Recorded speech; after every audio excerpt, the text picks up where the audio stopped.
Hello friends, আজ তোমাদের কাছে নিয়ে চলে এসেছি সহজ একটা রেসিপি। এটি হলো আটা দিয়ে তৈরি ডিম পরোটার সহজ একটা রেসিপি। যখন হাতে সময় কম থাকে তখন আমরা খুব সহজে ডিম পরোটাটা এইভাবে বানিয়ে নিতে পারবো। চলো তাহলে রেসিপিটা দেখে নেওয়া যাক। এখানে আমি পরিমাণ মতো আটা নিয়েছি। তোমরা চাইলে ময়দা ব্যবহার করতে পারো বা হাফ হাফ আটা ময়দাও নিতে পারো। আমি সম্পূর্ণ আটা ব্যবহার করেছি। সামান্য পরিমাণ জোয়ান একটু হাতে ঘষে দিয়ে নিলাম। পরিমাণ মতো নুন দিলাম, দেব সামান্য একটু রিফাইন্ড অয়েল। শুকনো উপকরণ একসঙ্গে ভালো করে প্রথমেই আমি মেখে নিচ্ছি।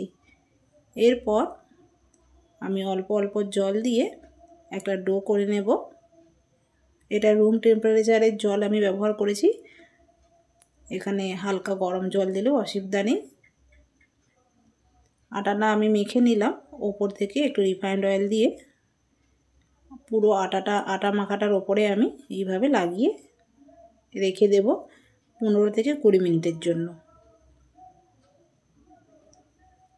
15 থেকে 20 মিনিট রেস্টে রেখে দেব। এরপর দেখো একটা বাটি নিয়েছি। আমি নিয়েছি 3টে ডিম। ডিমগুলো প্রথমেই ফাটিয়ে নেব।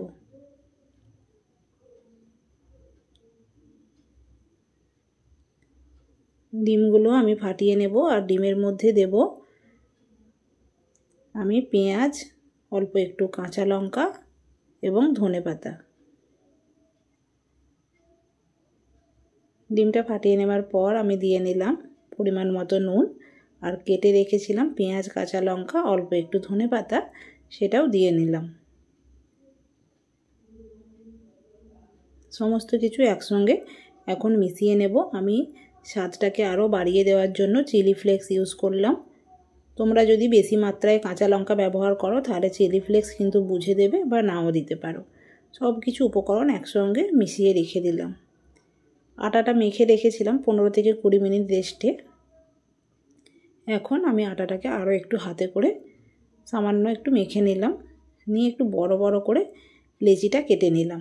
খুব ছোট আকারের লেচি নেব না, কারণ এই ডিম পরোটাটা একটু মোটা মোটাই হবে। একটু বড় বড় করে আমি লেচি কেটে নিচ্ছি, নিয়ে হাতে করে গোল করে নিচ্ছি।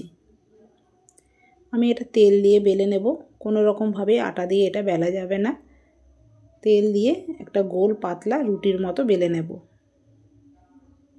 একটু ট্যাড়া ব্যাঁকা হলেও অসুবিধা নেই, সম্পূর্ণ যে গোল করতে হবে এর কোনো মানে নেই। একটু বাঁকাবুকি থাকলেও এখানে কোনো অসুবিধা নেই, তবে পাতলা করে বেলতে হবে।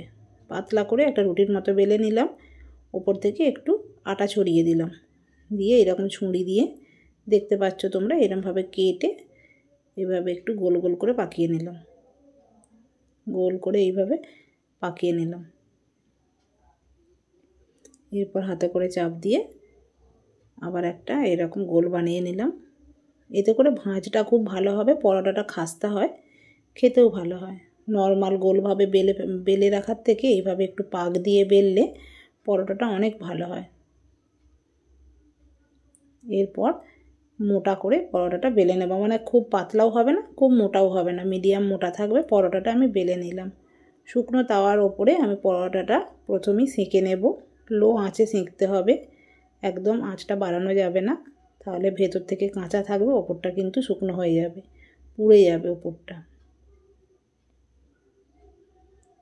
এরকম লো আঁচে দুদিকটা আমি ভালো করে একটু অল্প অল্প সেঁকে নিলাম। এরপর যে ডিমটা আমার মেশানো ছিল পেঁয়াজ, কাঁচা লঙ্কা এবং চিলি ফ্লেক্স সমস্ত কিছু দিয়ে, সেই ডিম ওপর থেকে এইভাবে আমি দিয়ে নিলাম। দিয়ে উপর থেকে একটু রিফাইন্ড অয়েল আবারও দিয়ে নিচ্ছি। এখন গ্যাসের ফ্লেমটা লো থেকে মিডিয়ামে দেব। এক পিঠে ডিম দিয়ে আমি উল্টে দিলাম। আবারও অপর পিঠে এইরকম চামচের সাহায্যে আমি ডিমটা এভাবে দিয়ে নেব। দিয়ে আবার একটু তেল দিয়ে নেব। দিয়ে সুন্দরভাবে দুটো দিক আমি ভালো করে একটু ভাজবো। গ্যাসের আঁচটা একটু বাড়িয়ে দেব, মিডিয়াম থেকে হাইয়ের দিকে করে দিয়ে আমি পরোটাটা ভাজবো। দারুণ টেস্ট হয় বন্ধুরা, খুব শর্টকাটে এই রেসিপিটা হয়ে যায়। আর কোনো রকম সবজি ছাড়াও কিন্তু এটা সস দিয়ে আমরা খেয়ে নিতে পারবো। যখন হাতে কম সময় থাকে এইরকম একটা টেস্টি খাবার কিন্তু খুব সহজেই বানিয়ে নেওয়া যায়।